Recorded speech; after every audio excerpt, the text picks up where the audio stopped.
Assalamualaikum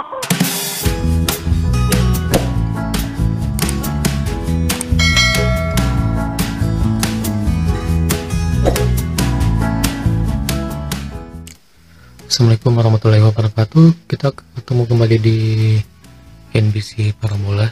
Oke, kali ini saya akan mencoba membahas tentang tiang yang penyok-penyok karena kita tidak memberikan pengaman di dalamnya. Ya, ini ada kayu bisa dijadikan sebagai pengaman di dalamnya, ya, agar tiang parabola ini tidak penyok apabila kita mengencangkan bautnya. Oke, apabila kayunya sudah siap, kita coba masukkan. Oke, selain kayu bisa sebenarnya dengan semen, ya, atau batu, mungkin ada batu bundar.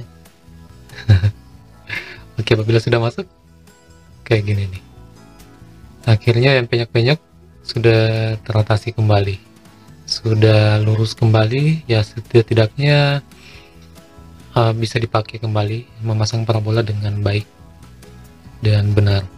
Oke, semoga bermanfaat. Kita ketemu di video selanjutnya. Subscribe ya.